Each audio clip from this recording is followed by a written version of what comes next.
Galaw-gaw, kay harot-harot tingnan maliksi, di mapigil ang gaslaw. Galaw-gaw, ang lahat ginagalaw. Ang pinaka-update na pwede kong bigay sa inyo ay yung marami kasing nagre-reklamo nung nagsimula nung aming ang pag-upo sa office, pag-assume of office ni Presidente Duterte. Ang nagiging maraming problema ay yung issue nga ng droga. At trace po namin kung ano ba talagang ang paraan, no, para mapigilan natin ang paglaki nito, no. Ang isang napansin namin is marami talagang droga sa ating mga barangay. At napansin din namin na although required sa ating batas na ang 42,000 barangays natin na magkaroon ng Barangay Anti-Drug Abuse Councils base sa statistika na nakuha ko, no, sa DILG, only 62% of our barangays, of the 42,000 barangays, ay may badak. At less than 50% niyan ay functioning. Okay? So alam naman natin sa statistika, close to 42% of all the barangays are drug affected, and sa Metro Manila alone is 92% of the barangays are drug affected. So mabigat ang laban, no? So ang DILG bilang isang miyembro ng Dangerous Drug Board, kami po ay nag-sponsor ng isang regulation ng Dangerous Drug Board na after a few months na ipasa rin, at ito ang lahat ng regulasyon na ini-issue ng Dangerous Drug Board has the force and effect of law. Okay? So, siguro in summary, napaka-importante ito para malaman ng ating barangay, no? The 42,000 barangays all over the Philippines. Una, ang Dangerous Drug Regulation number 4 of 2016, nakalaad po doon, nakasaysay doon, na lahat ng ating mga barangay councils kailangan ng i-reconstitute yung kanilang badak. Yan ang una. Pangalawa, kailangan silang mag-submit ng anti-drug abuse program sa kanilang barangay.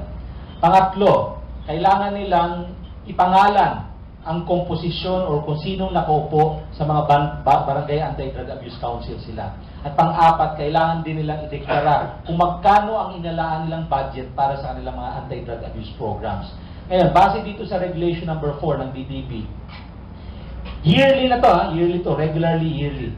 Itong mga barangay, kailangan i-submit nila ito sa ating mga MLGOO or CLGOO, tawag yan, Municipal Local Government Operations Officer or city, no? Local Government Operations Officer. Kailangan i-submit nila within 10 days from the time the barangay council's budget is approved. Ang nag-approve po ng budget, ang final approval po niyan ay yung ating City and Municipal Council kasi inaakyat po yan. So pag na-approve po yan, in 10 days from date of approval, kailangan isubmit nila ito, ulitin ko, anti-drug abuse program for the barangay, who composes their respective anti-drug abuse councils. At pangatlo, magkano ang inilaan nilang budget para labanan ang droga or magkaroon ng whatever anti-drug abuse programs they have in their barangay, no?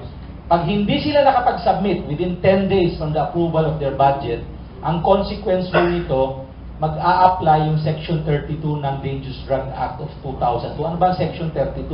Ang nakalagay po sa Section 32 ay lahat ng mga taong hindi sumunod o nag-comply ng mga regulasyon na inisyu ng Dangerous Drug Board can be criminally liable and can be administratively liable and can also be fined. So, after 10 days, let's say mayroong hindi nag-submit na barangay, determinado po ang ating DILG, determinado po ang Dangerous Drug Board, determinado ang PDEA at lahat ng ahensya ng gobyerno na kasama sa Dangerous Drug Board na kami po ay talaga magpa-file ng kaso sa lahat ng mga barangay na hindi magko-comply dun sa pag-submit nila ng mga dokumento ayon sa Regulation number 4 ng Dangerous Drug Board. Kahapon po, nagkaroon kami National Management Committee meeting sa DILG sa Tacloban. Kararating ko nga lang ngayon, diretso ako dito. At nag-resolve po si Secretary Sueno. Sabi niya, pag hindi gumalaw yung ating mga barangay para labanan yung ating droga at sila'y merong ebidensya, no, na sila'y involved sa droga, kasuhan na natin. And sabi ni Secretary Sueño, at matapang niyang sinabi sa lahat ng mga regional directors ng DILG, I will take the risk kung gusto kong papakasuhan ko sila, kung gusto nila akong kasuhan nila ako. Sabay biro ni Secretary Sueno. Anyway, ipapardo naman ako ni Presidente Duterte. Sabay biro. Pero he was determined yesterday. Yan ang marching orders ni Secretary Mike Sueno, who was just confirmed as Secretary of the Department of Interior Local Government. Malinaw ang kanyang marching orders. At lahat ng ating mga regional directors going down to all field officers ng DILG. Babantayan po namin yan at kung kasuhan na yung dapat kasuhan. Dahil once na kinasuhan namin ang opisyalis ng barangay, ang kasabay dito ay pwede na namin silang suspindihin. Sana talaga ay matutukan ng gusto dahil kita mo yung mga natutokhang bumabalik sa pagbibenta ng droga, kaya atin mo nangyari sa kanila. Inevitable. Lumalaban di ba? Pero sir, mas maganda rin balita ako na pwedeng ilahad. Hindi ko pa alam kung alam na niyo ito, pero nung nakaraang linggo kasi, nung Friday of last week, nagkaroon kami ng press conference.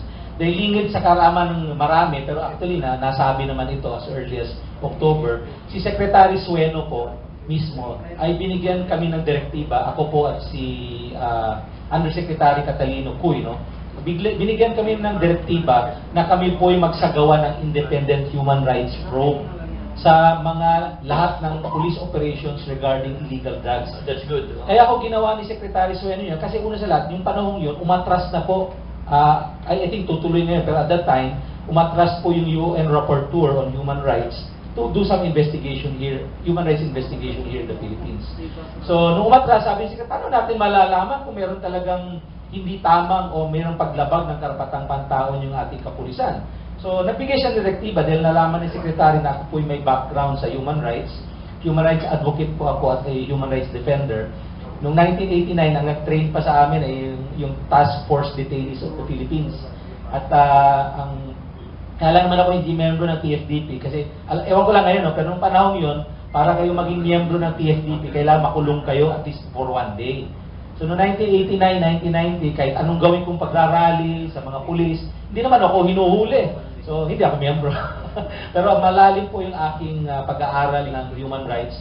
At in fact, the latest right now of human rights, kumbaga human rights technology, ay yung tinatawag nating evidence-based human rights advocacy. Kailangan, pag kayo nakikipaglaban sa karapatang pantao at sinasabi mo may paglabag, kailangan may ebidensyang ipresenta. Kaya po nakakababa ng loob na marami tayong makasama sa advokasya ng karapatang pantao. Kasama na rin ho yung CHR na hindi ho sila, nagsasabi sila may paglabag ng karapatang pantao, pero wala man lang silang ebidensyang ipinipresenta.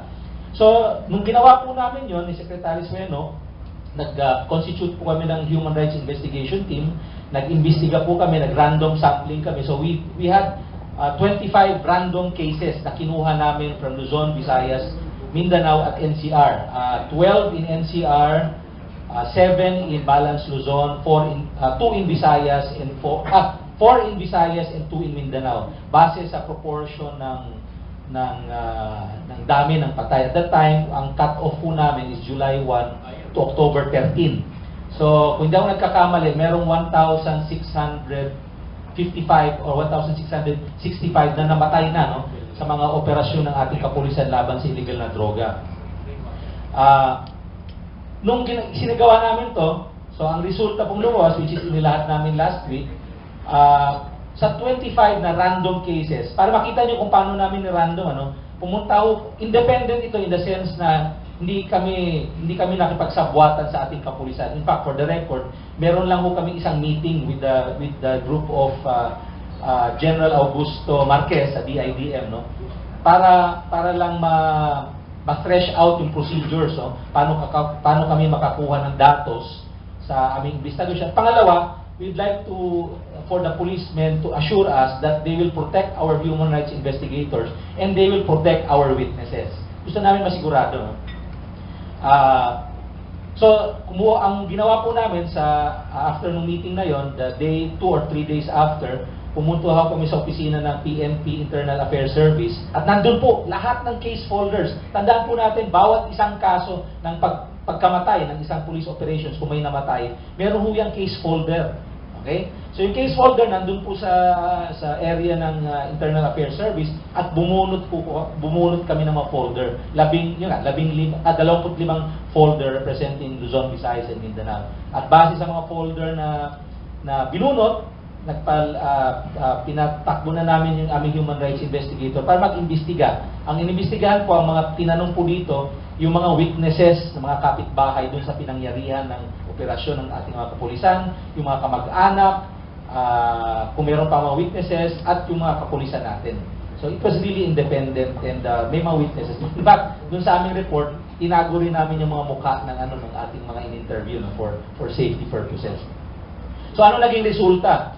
Ang resulta po, 23 out of 25 random cases of police operations, illegal drugs operations, nagtugma po ang report ng pulis na nagkaroon ng operasyon, lumaban yung alleged pusher or user, at napatay nila yung alleged pusher or user. 23 of 25 nagtugma dun sa aming human rights investigation report. So ibig sabihin po nito, tama, hindi nagkaroon ng paglabag ng karapatang pantao yung ating kapulisan yung dun sa operasyon na yon. Yung dalawa ho, yun hindi nagtugma. Dalawang kaso ito, isang kaso na nangyari dito sa Quiapo, na Maynila, na nilagay dun sa kasong yon na sabi dun sa police report, nagkaroon ng anti-drug abuse, anti-illegal drugs operation mga police dun sa area sa Quiapo. Tapos nung nalaman daw na pulis sila, nagmura daw yung isa dun sa tatlong napatay at nagkaroon ng barilan, no? At napatay nga yung tatlo.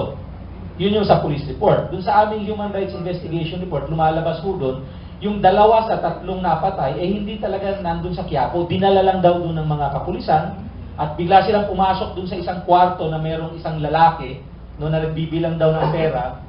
At merong isang witness, may binatili doon na witness. Nung pinasok nila silang tatlo doon at pinagbabaril na. So may witness talaga at nakausap namin yung binatilyo na naka-witness nung pangyayari. So hindi po nagtugma yung dalawang yun at isa sa aming rekomendasyon ay i-reinvestigate yung kasong yun. No? So ano lumalabas sa statistika natin?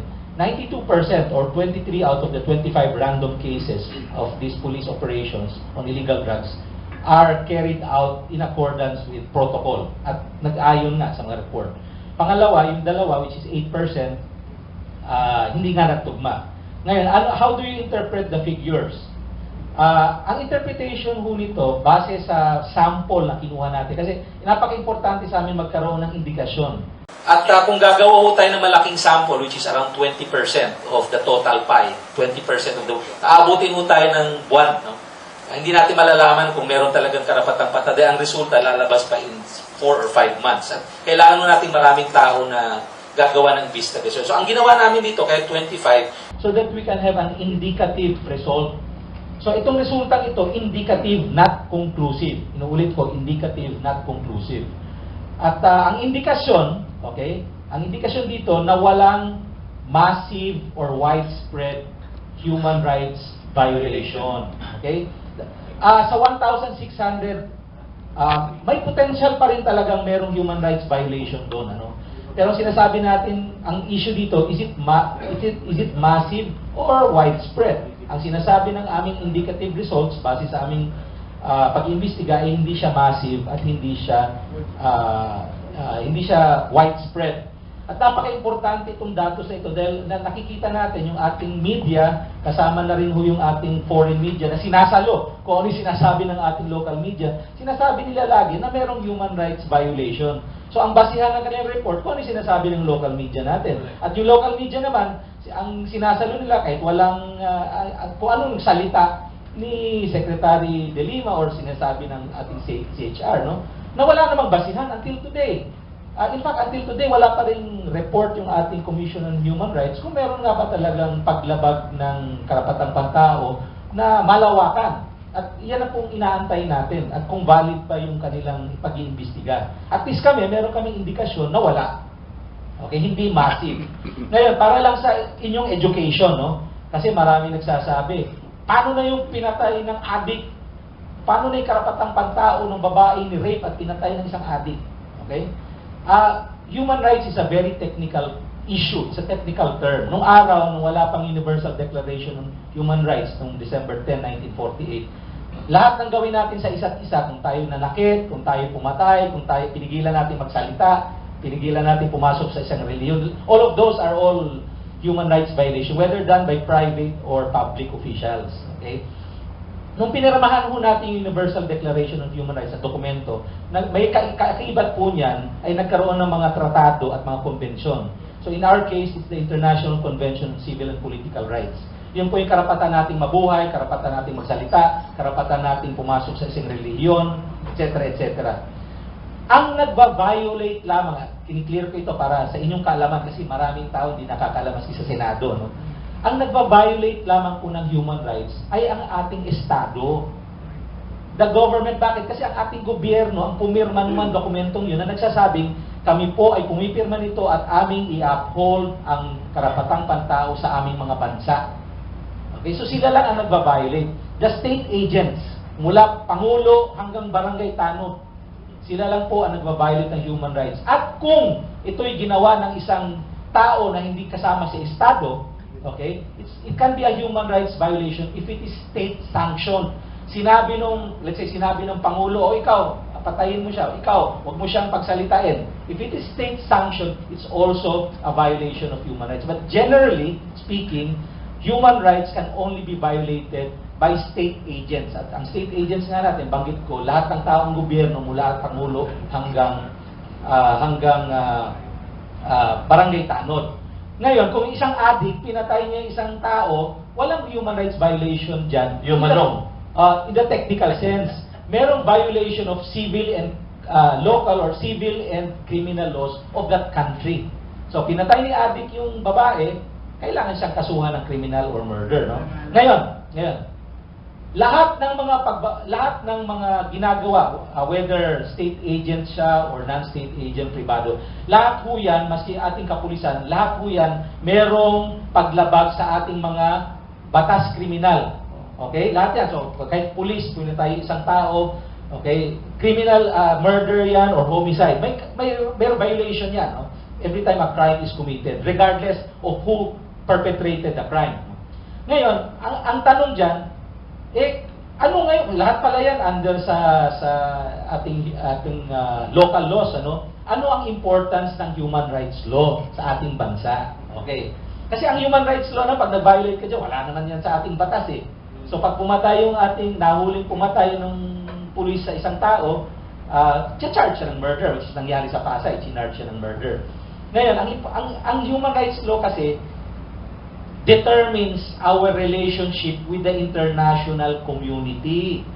So kung massive ang human rights violation sa Pilipinas, lahat hindi pinagsasalita, lahat hindi pinagbabawal pumasok sa isang relihiyon, lahat ikinukulong ng walang kalaban-laban o pinapatay ng walang kalaban-laban ng ating Estado, ang mangyayari po dyan, sasabihin ng ating mga kaibigan sa international community, ayusin nyo yung bansa nyo, ikaw gobyerno, ayusin nyo yung karapatang pantao ng inyong mga sangkatauhan ng inyong bayan. Kung hindi kami pupasok dyan para mag-invest.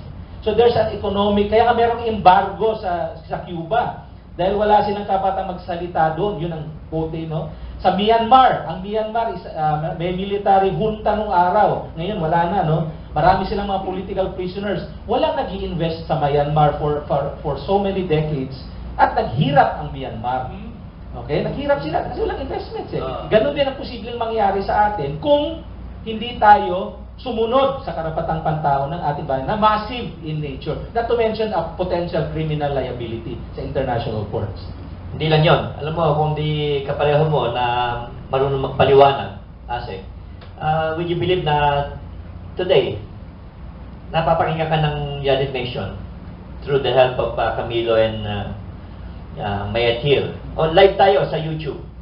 Kaya kung anong sinasabi mo nito, napapanood ngayon sa worldwide actually. Okay? So thanks Mil and Mayat. Kaya nga pinapaliwanag natin kung naririnig tayo ng ating mga kasama sa UN, lalo na yung ating kung matutuloy pagdating dito ng UN Human Rights Rapporteur, huwag sila magsasalita at magdidikta at maghusga sa ating bayan kung wala naman silang ebidensya. napakabigat niya na, alam nila yan. The human rights advocacy right now is really evidence-based. If you say something that there is a human rights violation in our country that is not evidence, has no evidence, anong tawag po dyan? Propaganda. Okay? Kaya ating yung kaibigan natin sa SHR, with all due respect to Chairman Chito Gascon, lumalabas propaganda yung sinasabi niya. Ang napakabigat pa sa posisyon ni Chito Gascon, siya po ay isang opisyales, mataas na opisyales ng Liberal Party. So talagang lahat ng which is actually considered the opposition today. So lahat ng sasabihin niya is considered political or politicking. Wala ka ng ebidensya, nagsasalita ka pa ng bagay na wala kang ebidensya. So it's mere propaganda, it's mere politicking. In fact, dahil sa posisyon niya or bilang isang mataas na opisyalis ng opposition na Liberal Party, dapat mag-resign na siya sa Commission on Human Rights. Dahil otherwise, lahat ng babanggitin niya, lahat ng sasabihin niya will always be based on politics. It's politicking, it's propaganda para mapabagsak niya o hindi niya mapaganda ang magandang nangyayari ngayon sa kapanahon ni Presidente Duterte. Dumadami na yung natutokhang. Nakaslan din naman talaga ng mga natutokhang. Dahil kala nila, nag-ano sila, parang mapila sila sa mga pulis, nagpakilala sila, hindi na adik sila, hindi na sila gagawa. Umuulit. Under surveillance sila, hindi nila naintindihan. Kaya lang, ang nakakaawa, ay talagang mga walang hanap buhay itong mga tao. Wala tayong budget para marehab ng tama. Dahil nga, pumasok ang gobyerno ni Presidente Duterte na walang pera. Yung mga allotted ng previous government, meron ng nakabudgeted na yan sa ibang mga project. Kaya, ang hirap ng sitwasyon. Kaya nga maraming mga negosyante ngayon na tumutulong sa ating presidente para ma-implement yung rehabilitation. Pero, mayroong shortcut dito Ano ito? Cut the head! Anong yung winning what? Ulihin mo na kagad yung mga financier, yung mga top source ng droga. Hindi yung mga pipitsugin, hindi yung kalaban sa racket. Yan ang nakakapangilapot, Asik Delsing, na kung di mag-iingat ang ating presidente, baka ganyan ang mangyari sa kanya. Napapansin niyo ba in the past decades, marami nang tumira ng supply at natanggal yung mga, sabi nila, 500 million worth, 1 billion worth supply, no? Pero napapansin niyo, also in the past 20 years, palaki pa rin ng palaki yung industriya ng illegal na droga sa Pilipinas. So kahit sinong drug lord ang hulihin mo, kahit ilang supply ang ginawa nilang kumpiska, no? Lumalaki pa rin yung illegal na droga. Bakit? Alam mo, pinaliwanag ko ito nung kinausap namin yung 14 na pinakamayayaman na Pilipino dahil hiningi namin yung kanilang tulong, no? Para tulungan kami sa mga drug rehabilitation center. Dahil tama kayo, wala akong budget yung ating gobyerno para sa 2016 na ginawa nung panahon ni Pinoy. So wala talagang laban, no? Para sa anti-illegal drugs sa ating bayan, pati rehabilitation. Alam niyo, para maintindihan ng negosyante, bilang isang profesor din ng negosyo sa graduate school ng Ateneo, pinaliwanag ko. At para maintindihan niyo kung bakit tayo nananalo. Kasi nung araw, dahil puro supply ang tira, okay, ang bansa po natin, fina-franchise na tayo ng mga drug lords sa iba't ibang bansa, sa China, sa Taiwan, sa Hong Kong, sa Mexico, sa Nigeria. So, ano nangyayari pag hinuli mo ang isang drug lord at yung kanyang ilang bilyong shabu o illegal drugs, papalitan lang na bagong supplier. So, wala talagang mangyayari. At napansin nyo, kahit ilang bilyon yung nakukolekta natin, wala pa rin nangyayari sa ilalim, lumalaki pa rin yung lumalaki. Okay? Anong ginawa ni Presidente Duterte? Sa negosyo po, 3 importanteng bagay para maging successful ka, no? Supply, demand, distribution channel. Okay. So tinitira ngayon, tuloy-tuloy pa naman pagtitira ng supply ngayon, no? Anong ginawa ni Presidente Duterte? Una, tinira niya yung demand. Anong nangyari sa demand? As of today, we have around 820,000 surrenderers na nagsasabi kami po drug user, drug addict, pusher, na ayaw na namin gumamit. So kung meron tayong 3.7 million na estimated drug users sa Pilipinas, na-cut ang demand by 20% just by surrendering and telling government, we'd like to change our ways, help us. Ito ang critical. Yung distribution channel. Doon sa 820,000 na nag-surrender, 65,000 ho dyan, pusher. Ang pusher, ang tinatawag nating distribution channel. So kung meron 65,000 na drug pusher na nagsasabing, ayaw na namin magbenta. Okay? Kung sila ay nagbebenta po ng, papalayatin, 3 sachet lang sa isang araw, that's 195,000 of illegal drugs sa sachet na hindi na binibenta ngayon. Okay? So kaya nagiging successful tayo dyan. Tinira ang supply, tinira yung demand, tinira rin yung distribution channel. Kasi kung supply lang tayo na supply, papalitan lang yan ng bagong supplier. At yan ang nangyari over the last 20 years. So yung pamamaraan ngayon na ginawa ng ating Pangulo, even in the perspective of a successful business person, tama.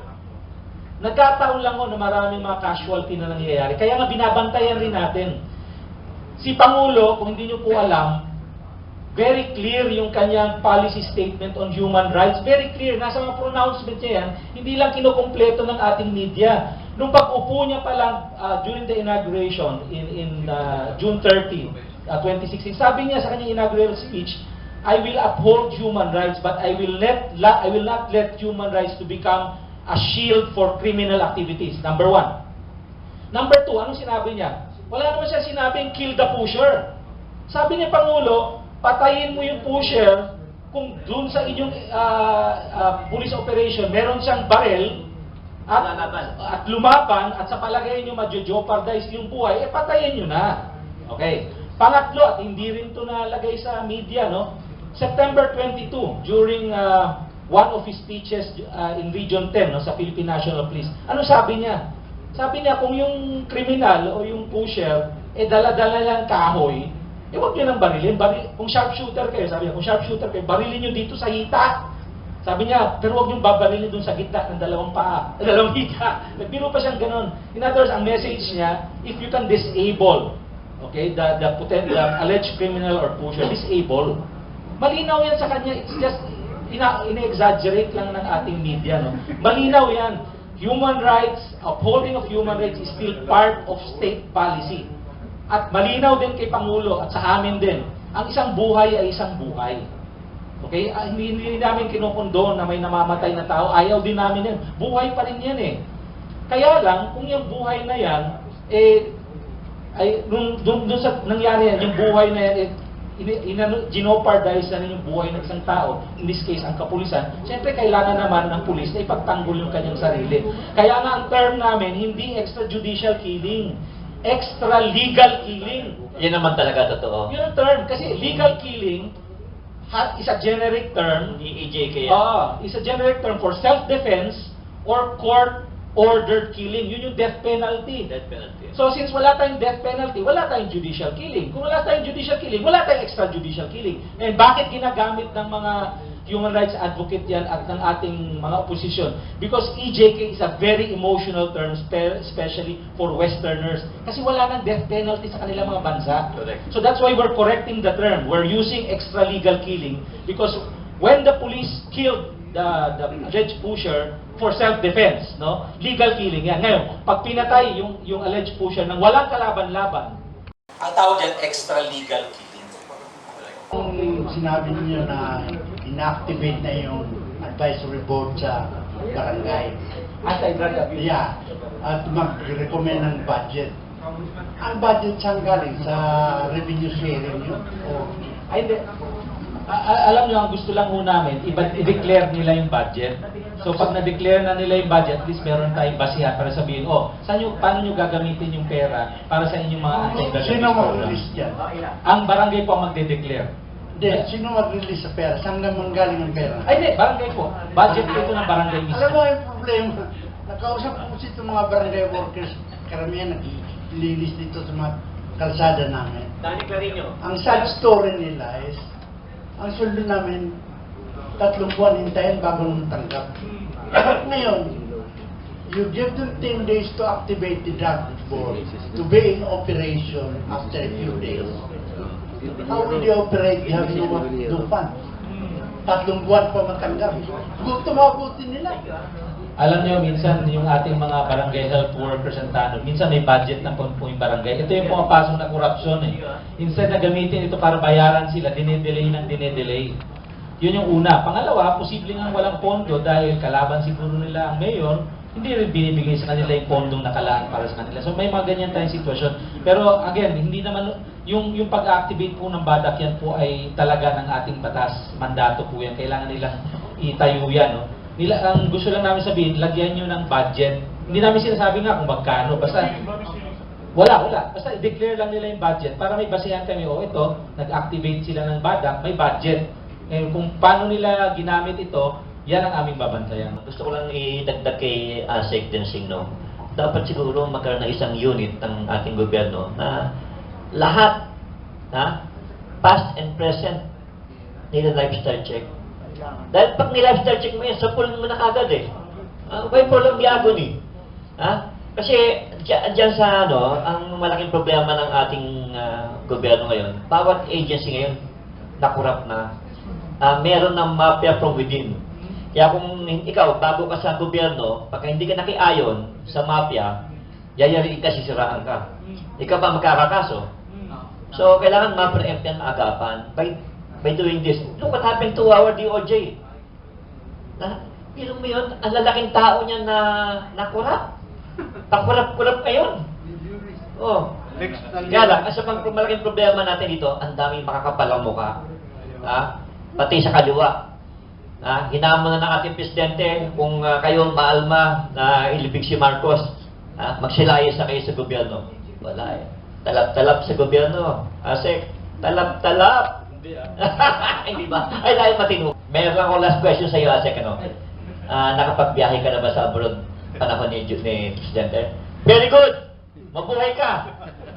Mabuhay si Asek Densing.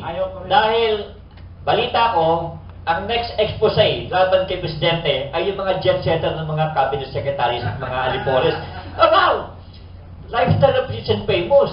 Europe. Yung isa pang nakakatuwa, isinumbong ko yan kay Johnny Basco, kay Secretary Basco, yung mismong deputy niya, siya pa nagyayabang sa Facebook, sa mga biyaheng niya, yung mga niregalo sa kanya. Wow! Napakadelikado. Hindi nila alam eto na, sasabog sila anytime. Alam mo? Kaya, I'm so happy na itong ating kaibigan ay hindi kasama sa Jet Setter Club ng ating Presidente. More power to you. Alam niyo, katipiran sa akin at least sa DILG, pwede ako mag-overnight eh. Bumiyaya mo sa Buanga, uwian. Bumiyaya mo ng Butuan, uwian. So, libre na kagad, nakabawas na kagad sa yung makakapag-relax, makatulog. Uwian ako lagi. Una sa lahat, maswerte ang ating bansa dahil meron tayong Pangulong Duterte. Maswerte po kami sa DILG dahil meron kami Secretary Sueno. Dahil alam niyo, napaka-importante sa ating mga leader sa bayan na naninilbihan ng walang pansariling interest. Si Mayor Duterte po, ayaw niya patawag pa rin na presidente. Si Mayor Duterte po talagang nandyan lamang siya dahil gusto niya talaga magkaroon ng tunay na pagbabago yung ating bayan. At napaka-importante yung tunay na pagbabago na yan kung ang ating mga leader ng bayan ay walang mga self-interest, walang hinahanap na kagandahan sa kanilang pansariling buhay. Pero napaka-importante para maging matagumpay ang administrasyon ni Mayor Duterte na para mag-benefit rin tayong lahat. Nabanggit nga na ating kasamang Kit, importante na ang tao kasama natin dyan sa pagbabago.